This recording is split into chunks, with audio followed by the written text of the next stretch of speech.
Welcome, everybody, to another edition of Lowe Notes, episode 18,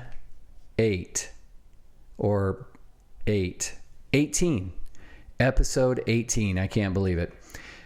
I am here with my good friend, Mr. Les Paul, and I'm solo today. So you're stuck with Mr. Lowe for Lowe Notes today. So welcome. Thank you for joining me. Turned on some music to start my day and decided to talk about it. What am I talking about today? None other than the AC/DC. Yes, AC/DC. We were there last weekend at Allegiant Stadium, the home of the Raiders, and AC/DC was there. Yes, that AC/DC. There was about 43,000 people and change in this stadium. It's enclosed. Thank God. It was 115 degrees outside. And it was spectacular. I don't have the adjectives to describe how much fun we had and how awesome the concert was, but I'm going to try. You all know AC/DC as that little band from Australia. Good day, mate.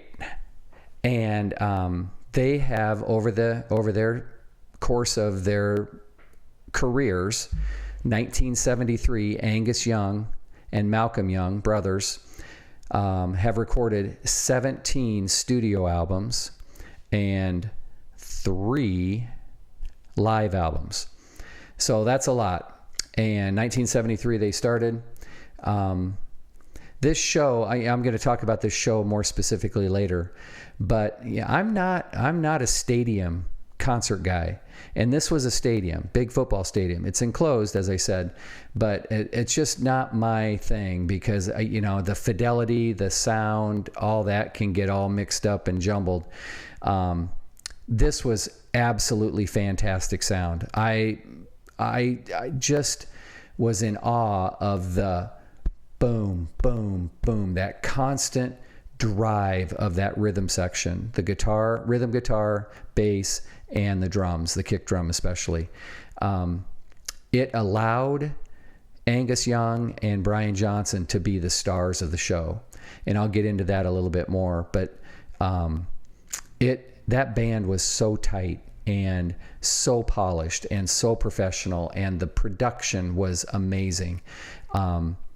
I just don't have enough superlatives for it. So I want to talk a little bit about the band members. You all know Angus Young. That dude is 71. He will be 72, I think, in next March, but 71 years old. He's from Scotland, born in Glasgow, Scotland, ended up in Australia. Good day, mate. And plays specifically a 1960s and a 1970s Gibson SG. He plays them because the neck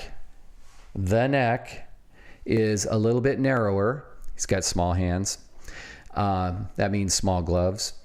And the guitars themselves are lighter. The SGs are a little bit lighter than the Les Pauls. So that's what he plays. Brian Johnson, the lead singer, started with them in 1980 after the untimely death of Bon Scott.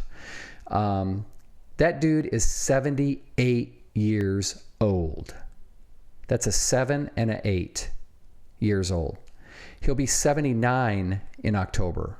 2 months. 2 and 2. Unbelievable. He previously was in some other bands in Australia, but yeah, 1980 he started. Malcolm Young, the rhythm guitar player and co-founder, obviously Angus Young's brother, died in 2017 from a long battle with dementia, and he was 64 years old when he passed away. That dude played a Gretsch, a 1963 Gretsch, and the number is a G6131 Jet Firebird. What's interesting is the person that replaced him in the band is his nephew, Stevie Young. And Stevie Young is 69. So he's almost 70 years old. He plays Malcolm's guitar. So he tours with it. It's the same Gretsch Jet Firebird that Malcolm played. I think that's pretty cool. And that dude is a freaking rock star. He was so tight with the drum and bass. It was, it's hard to explain, but hopefully some of the videos I have will, you'll be able to pick that up. Okay, getting on to the touring members, we need a drummer. So the drummer is Matt Lowe. He's 58 years old, and he's an American session drummer. He's been asked to be on this tour, this Power Up tour for AC/DC. He's formerly played with Alice Cooper, Alanis Morissette, and he started stepping into the AC/DC live shows in 2023. And then rounding out the band is the bass player. He's the former bass player for Jane's Addiction. His name is Chris Chaney, and he's a young pup. He's only 56, so he's the youngest of the group. But he's replaced the longtime bassist, Cliff Williams, AC/DC bassist Cliff Williams, who's 76 years old. Cliff Williams and then Phil Rudd is the original drummer, have stayed on paper still with AC/DC. They're just not touring right now. So Matt Lowe jumped in with the drums, and Chris Chaney jumped in with the bass.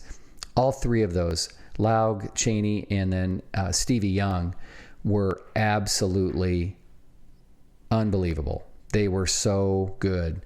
And again, I'll get into that here in a minute. Okay, so for my show, I was hesitant to take a lot of video in a stadium as far away as we were, because we were at one end of the stadium and the stage was at the other end. But I did it anyway, and they actually turned out pretty good. I've never been a huge fan of Brian Johnson's vocals, because it sounds to me like he drank a jar full of razor blades, just real scratchy and dry and hoarse-like. But that's his sound. And he sounded like he always does.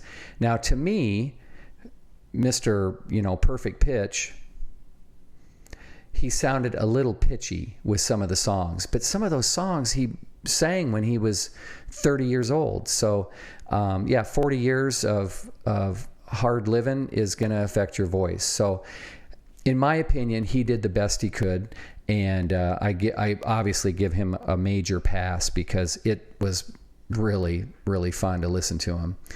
I know the sound on an iPhone from that far away is not the best. So, I'm trying just to give you a sense of the show. Please be kind. It was amazing to be there. But again, I hope this sense gives you a little bit of a sense of how much fun it was and how good they were. Okay, so the warm-up band was called The Pretty Reckless. And I'll just say this, the female lead singer, she reminded me a little bit of a rough and rowdy Lady Gaga, or maybe like a Courtney Love. She cussed a lot, had a scratchy voice. I have a very short clip I'll play, and you can kind of see where our seats are because the lights were still on. It was still light out. And this is called The Pretty Reckless. And she was kind of rough around the edges. The band was okay, but nobody was really getting into them, and it was just kind of, it was a warm-up band, but really didn't warm anybody up. So after we went and got a drink or whatever, went to the bathroom, then we were in our seats ready to go, and the lights went down, and they played this in my opinion, this lame video about a car driving to the stadium, to Allegiant Stadium, and everybody had these flashing devil horns on. You can see them flashing in the background.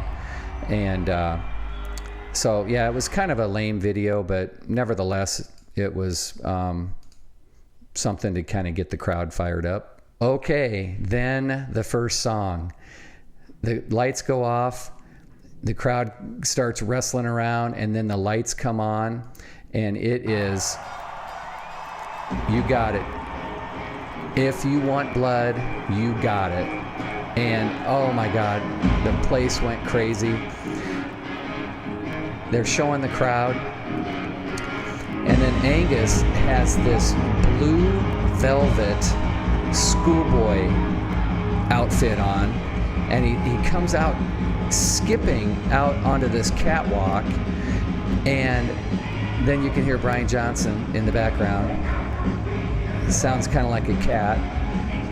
But Angus has this blue cap on, like a baseball cap, and it has an A on it, obviously for Angus. And he's just doing his moves, the stuff he always does. Always, all the videos, everything you see. Lights go to a blood red right there. Very cool. Oh, the place was just going crazy. It was so good. So that was If You Want Blood, You Got It. Okay, so the next song is off the Back in Black album. And yep, it's Back in Black. And I'll have more to say about this album later. But, you know, there were times that he struggled to hit the notes. But again, that driving guitar, the driving bass, the driving rhythm guitar just made the song, made every song. They were so good. And it's not a situation where you close your eyes and you can just envision the band or envision the album. There were mix-ups and misses and hits and not hits, but all in all, it was really, really good. So those little Back in Black off that Back in Black album. So then we're moving on to a little Demon Fire. And this is off the Power Up album, which is what they're promoting in this tour. And Angus still has his hat on, that old crushed blue velvet schoolboy outfit. And I want you to notice that the rhythm section, the rhythm guitar, the bass guitar, stay by the drums. They don't go anywhere the whole concert. They are chilling right by the drummer. And I think that's kind of why they're so tight. You know, they just are all kind of getting into the rhythm, getting into everything. And this is Demon Fire off Power Up. Nice. So then we get to the Highway to Hell album. Highway to Hell album, and this is Shot Down in Flames. And you can see the flames up on the screen. It's a cool song. And again, that bass, just walking it, boom, boom, boom, boom, boom. And you can see him in the background there. And then Angus is in like a trance-like state. So I tried to get a lot of shots from the ISOs, the ISO videos, but we're a long ways away, but still, it's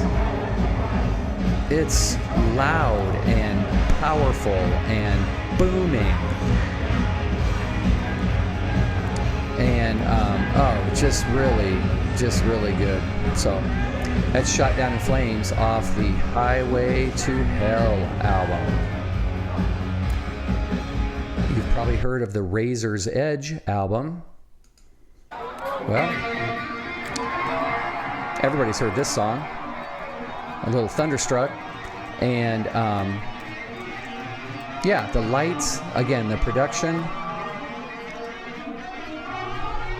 Let's let you take it in here.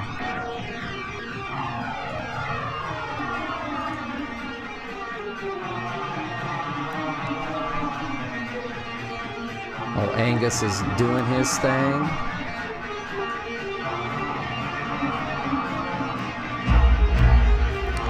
super bright lights. They also had those towers halfway back, which held some line arrays and then had some more extra lights on those towers. The other thing that I found interesting was the soundboard was under a tent, and it wasn't in the center. It was off to the side. So I'm sure they do that for a reason. But yeah, they Thunderstruck, the lights, you could almost feel the intenseness, the heat coming off the lights when they would shine those.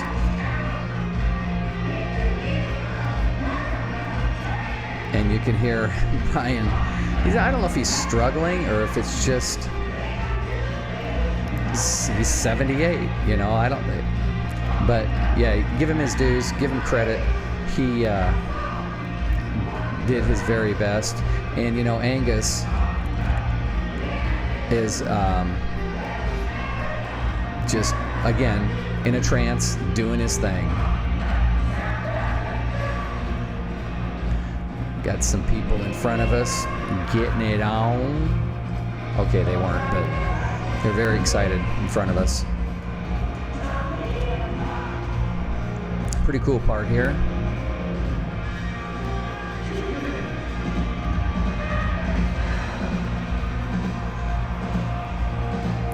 So, a little Thunderstruck. That was an excellent, excellent song. Enjoyed it thoroughly. Okay, now we're getting back to the Back in Black album. Easy for me to say. And I kind of like this song. This is called a little Shoot to Thrill. And I'm showing kind of the crowd and all the frickin' devil horns that everybody had. Oh my God.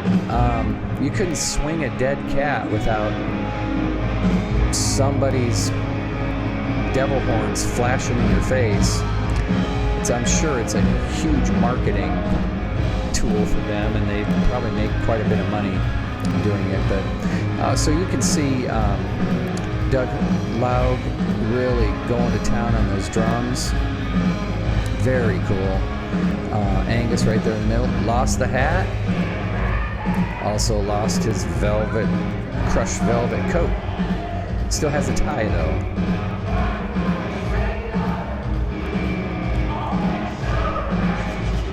So that is Shoot to Thrill, Back in Black. So I think everybody's going to recognize this next song. It's off the Back in Black album. And yeah, it's Hell's Bells. And they had this ginormous bell come down out of the ceiling, lights shining all over it. Angus comes out. You can hear him turn the volume up on his guitar.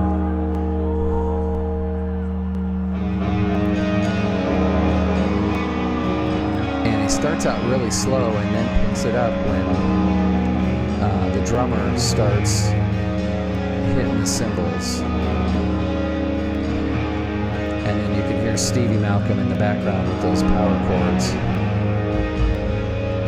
Come on the kick drum.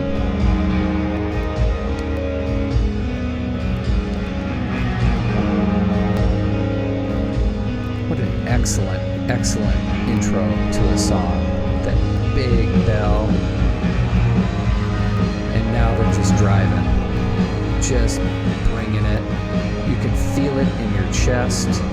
Your chair is shaking. It's simply powerful.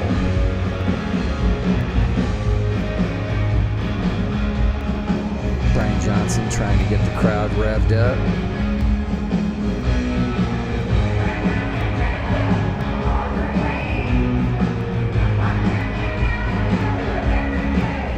That's so good. All right, so that is Hell's Bells. All right, next song is called Shot in the Dark,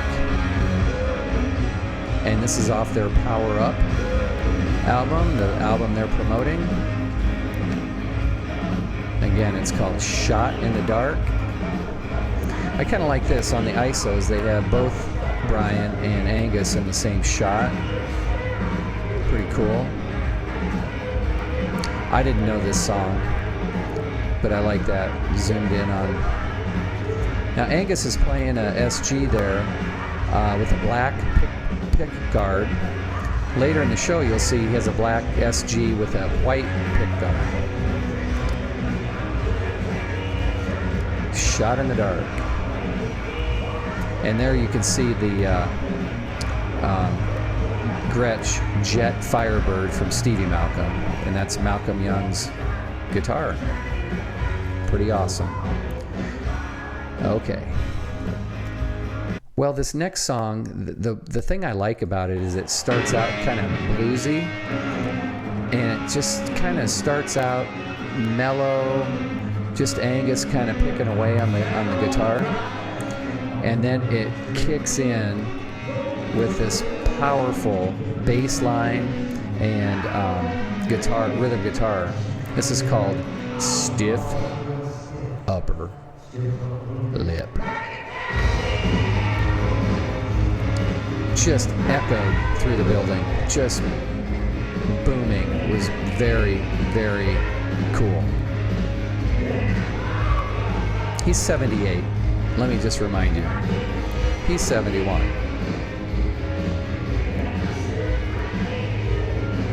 Stiff Upper Lip. This is off the same album name, Stiff Upper Lip.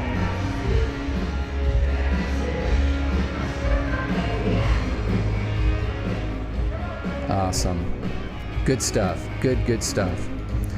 All right, moving on. This is one of my favorite songs. It's on my list that you can't play loud enough. Songs you can't play loud enough. And this is off the same name of the album, Highway to Hell. No, they're not on fire. That's just a visual effect in the video. But this is one of my favorite songs, especially from AC/DC.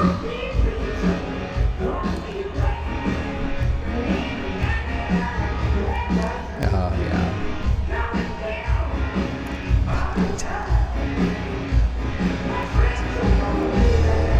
The lights. Oh, those lights were so cool. Whole place was singing.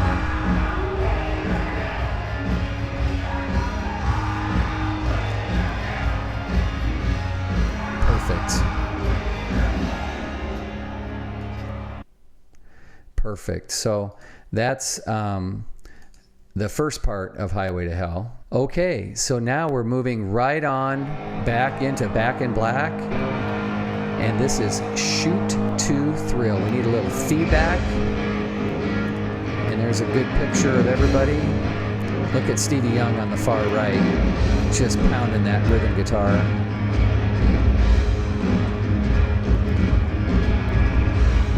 There's another duck walk. Oh man, 71. Come on, man. That is so cool.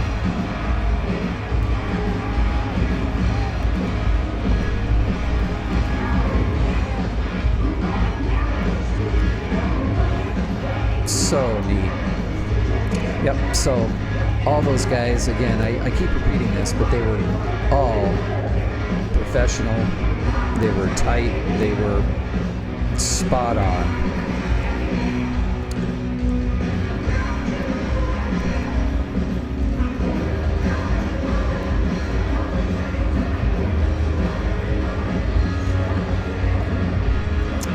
Shoot to Thrill from Back in Black. Thank you very much. Next song was called How Perfect Was This? Sin City.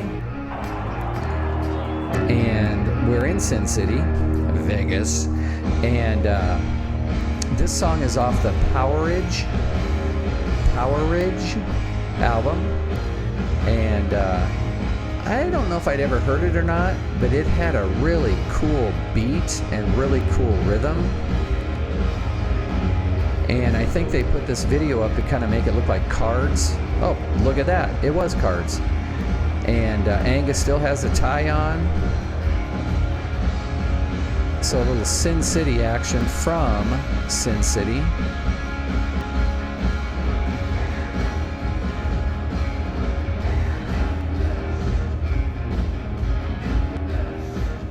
So that was good old Sin City. Then we go right into Jailbreak. And Jailbreak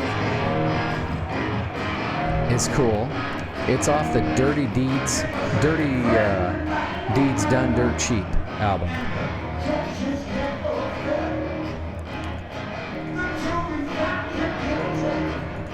This has a cool rhythm in it.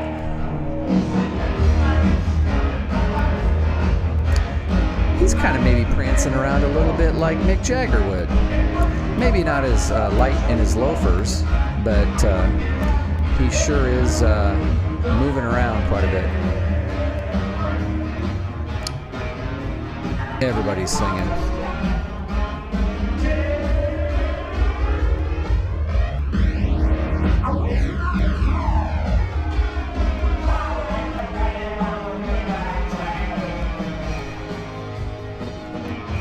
Jailbreak off Dirty Deeds Done Dirt Cheap.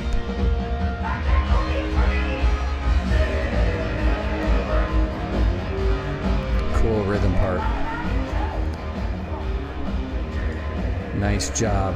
Okay, so it's almost like they planned this, but they go right from a Dirty Deeds Done Cheap song, easy for me to say, to actual song called Dirty Deeds Done Dirt Cheap.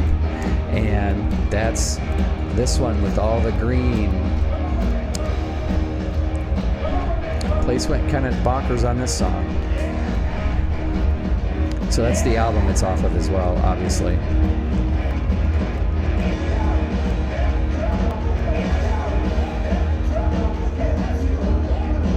All those flashing red devil horns on everybody's head. We did not buy any. I didn't even go see how much they were, but Dirty Deeds Done Dirt Cheap.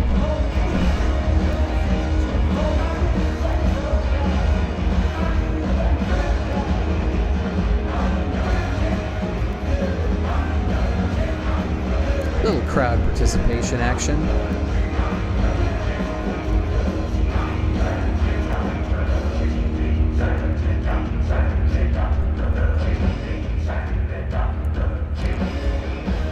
That's that.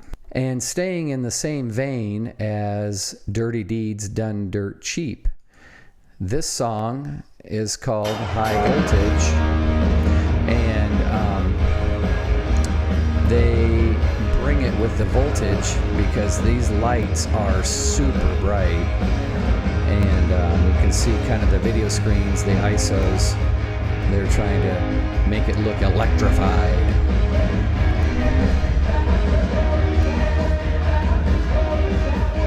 Yep, so this is called High Voltage, and it's off the Dirty Deeds Done Dirt Cheap album. So that was High Voltage, and we're moving on. I'd never heard this song before. It's called Riff Raff, and I found it very interesting. Angus has his guitar turned up to 11. Then he turned it back down a little bit.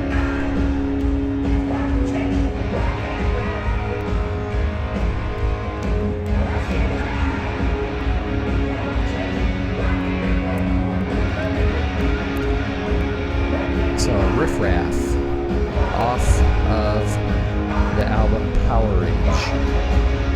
See, now he's got the SG with the white pickguard. If you have any sort of seizure disorder, these lights might have triggered something, but they were still very cool.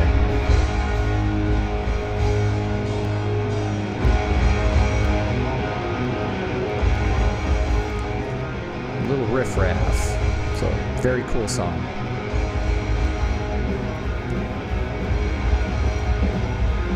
Oh, and that duck walk again.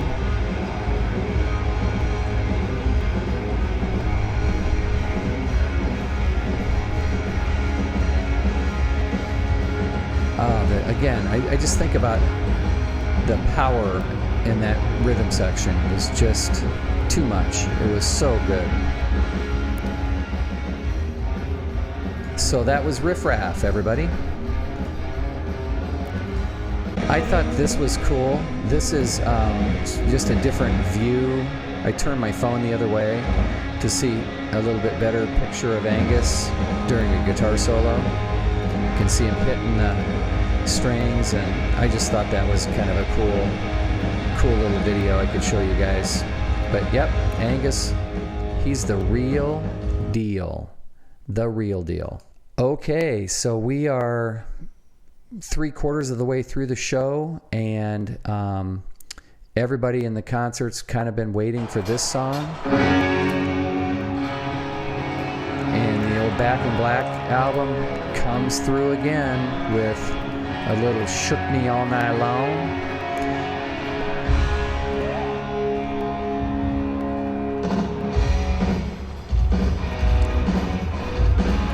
And I know you're getting tired of me saying it, but the beat was going through our bodies at this point because the soundboard now has increased the volume.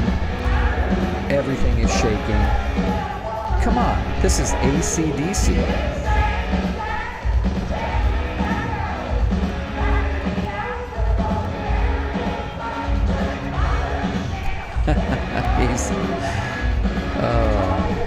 Did I say he's 78 years old? That's crazy.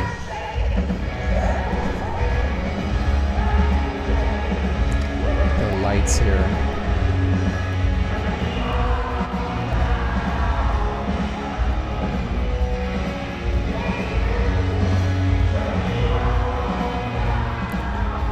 Awesome stuff. Awesome sauce. And we have to have some video of the guitar solo.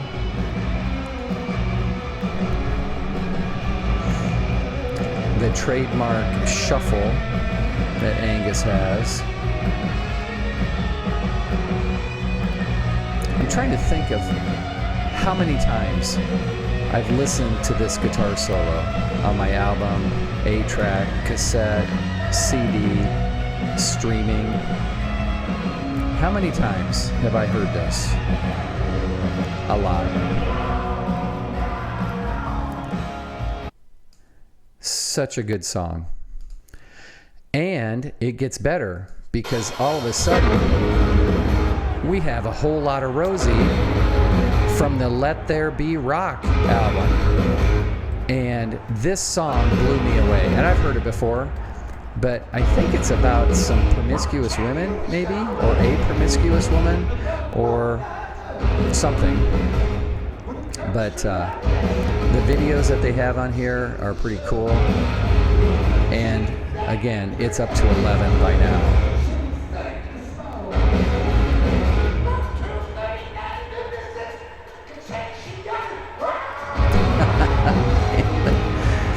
Look at Angus. Yep, so now we're going to see some neon bosoms, if you will. Don't mind.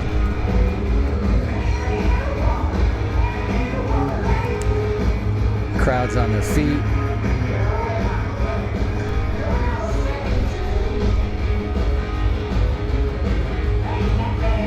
Whole lot of Rosie.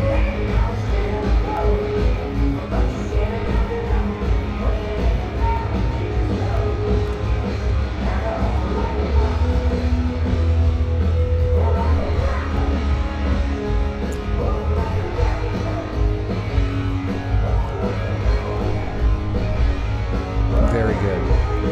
Good stuff, man.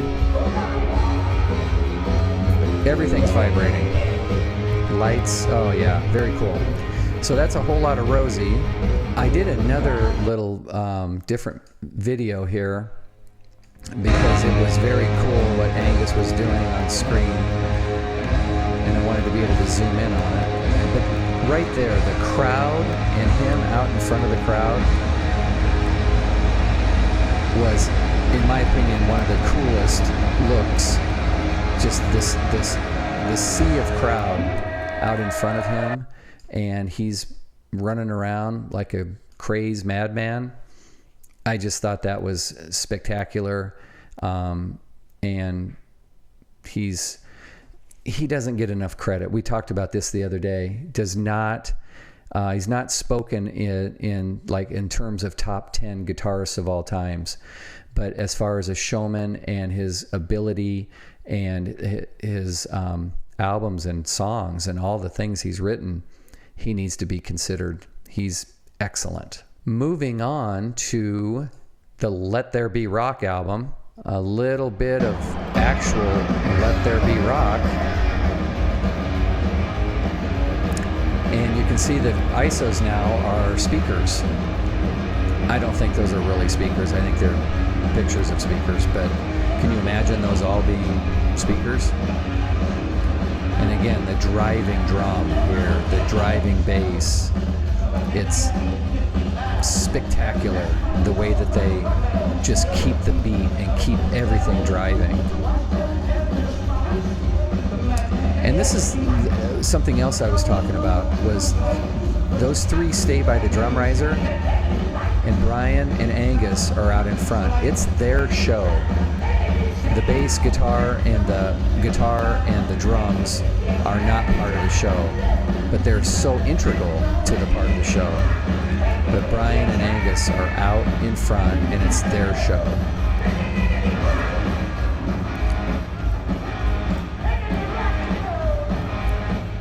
Let There Be Rock. So now I zoom out a little bit because these lights are just amazing. And Angus goes on a rampage here on his guitar. And I just wanted to show you a little bit of that. But he's walking towards the catwalk. So this is still Let There Be Rock. So this is still Let There Be Rock, and Angus is now playing to the crowd. He's got a bunch of people right in front of him that he's playing to. Out on the catwalk. And again, that view right there of him with the crowd behind him, I think is a fabulous view of what he's doing and the number of people that are in this arena. But this progresses, it progresses and progresses, and we'll move on to the next video. So in this next video, Angus is being lifted on a scissors lift that was in the center of that catwalk, and again, he's jamming away on this SG. He falls down and frickin' confetti goes everywhere. So now he's spinning around with a guitar in his chest, on his back, and he's 71 years old. I don't know how he got up, but yep, kicking his legs, it's like it's nothing. Oh, he's up. We're fine. Oh, a little guitar slide. So yeah, still Let There Be Rock, but yeah, this confetti went frickin' everywhere. So you can still see the confetti floating around, and now they're doing close-ups of the guitar. This guitar solo went on for at least 10 minutes, and if you asked my wife, it was 20 minutes, because it was long, and lots of crowd participation, lots of him putting his hand to his ear to try to get people to yell. It was cool, but it was very long. So at least 10 minutes. So after that long guitar solo, we get back into rockin', and this is their classic AC/DC logo up on the screen.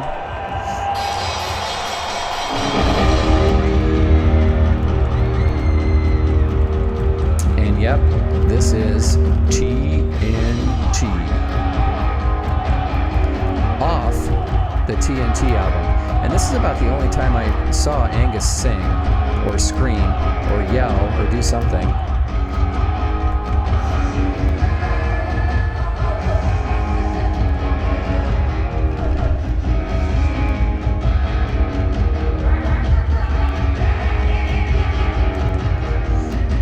So Angus isn't even playing this. That's Stevie Young playing.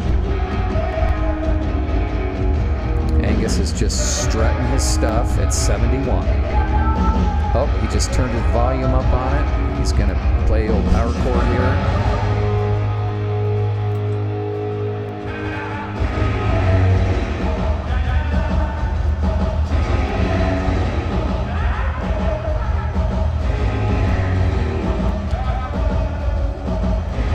So that was a very cool song. Little TNT. So now we're at the end of the show, and you know they haven't played this song yet. And this is the song that they usually always finish their shows with for those about to rock.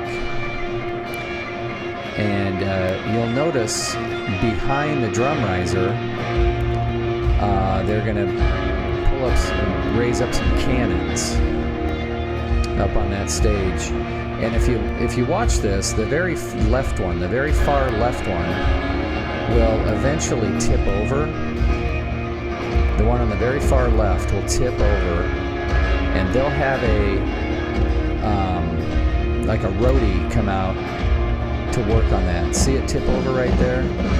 And all the innards came out of it. The innards.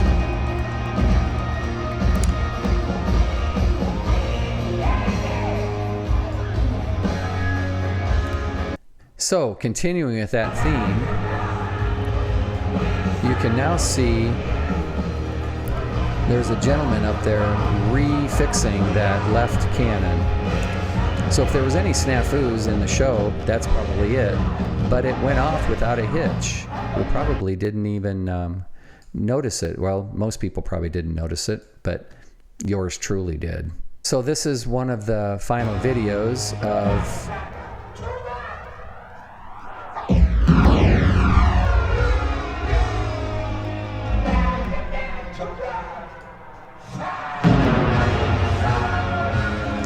and those cannons had a little percussion.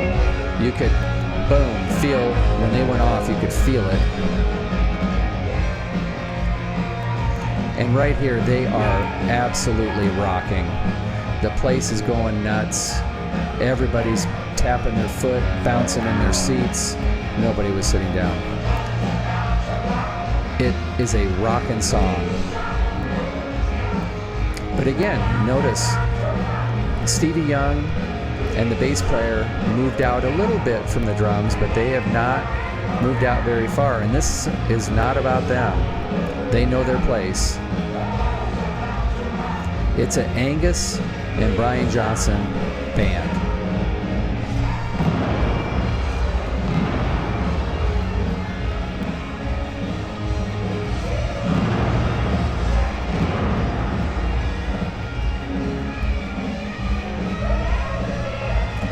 Getting a little smoky.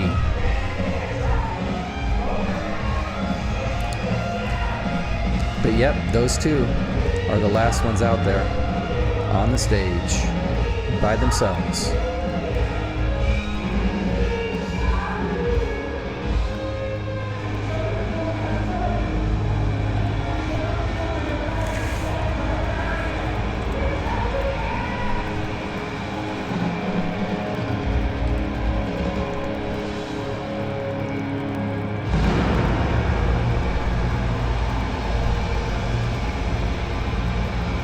Have to get the full effect there with the smoke and the lights.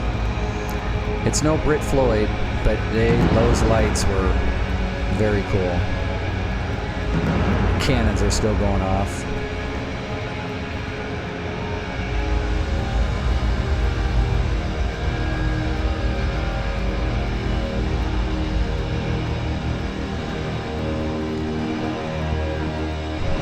Big finale.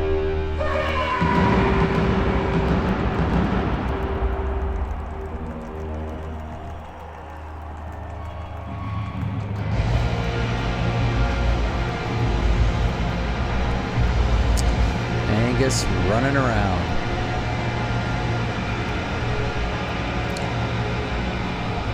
AC/DC. So that was quite a show. Quite a show. Absolutely thoroughly enjoyed it to the max. So I'm not sure if the videos did it justice. And I know you're probably tired of me saying, geez, the driving drums and bass and rhythm guitar and that's all he talked about. That's what I felt. And it was a wave of sound over me. And I'm sure it was like that with everybody. But that's just the experience I had at this show. You know, this may sound weird, but you know, I'm in touch with my emotions. The show itself was, I would say it became very emotional for me, because I look back at my life and think about how many times I've listened to the album Back in Black. It came out in 1980, December of 1980. I listened to it in high school. I graduated in 1981. Listened to it all through college. Listened to it out of college. Still listen to it. And I think about all the opportunities I had to see AC/DC. Remember, if you go back to episode 6 of Lowe Notes, I have a top 10 list of bands I wish I would have seen. And AC/DC, number 4. They're the 4th band I wish I would have been able to see. They were at Vets Auditorium in Des Moines. They'd been to the Wells Fargo Center in Des Moines. I didn't go. I thought maybe Brian Johnson was past his prime. That would have been 20 years ago. And here I am seeing him when he's 78. It was there was a wave of emotion that came over me when I saw them play some of the songs, especially off Back in Black. The guitar solos, the singing, the driving sound. I never thought I'd experience that in person ever. And we had friends that talked us into going, that asked us to go with them. A shout out to Barry, Molly, Lisa, Mark. Met some friends of theirs, Marty and I think it was Denise or Diane, and Billy Mack, plus my favorite wife, Biddy. We all went. And but during the show, during a lot of those Back in Black songs, I felt this wave of shivers and emotion, and just like I would imagine what sound looks like, or what sound feels like, because that sound was pouring over me, and I just had all sorts of shivers, and it just put an amazing smile on my face. I never thought that would ever happen at any live show. It's happened at Boston shows, because, as you know, Boston's my favorite band, and when I get to see them live, or when I got to see them live, I had that same feeling. But with this was the same type of feeling, and it was even in a big stadium. And I'm not a stadium guy, as I said. I'm more of a smaller venue, but this was cool, and I use that term a lot, but it was something that I'm really glad I got to see. I'm really glad my wife went with me, and I'm really glad I got to see them with some friends. Now, would I have rather seen them with Doug and Lynn, my cousin? Absolutely. Would I have rather seen them with our kids, Andy and Maggie and Anna? Absolutely. But this was the next best thing, and I had a blast with my friends from Province here. So I'm thankful that they invited us, and we got to all go together, and we had fun in Vegas, and that was my AC/DC experience, and I hope you enjoyed it, because I enjoyed bringing it to you. So with that being said, episode 18 in the books. Thank you for joining me on Lowe Notes. Remember, every melody is a memory, and those memories just never fade. And when you hear a song, it takes you back. And in my case, it takes me back to 1980. And I'm glad I got to share that with everybody. So tune in next time for episode 19, to be determined. But I have something in the works. And again, as always, thank you for joining me. Rock on.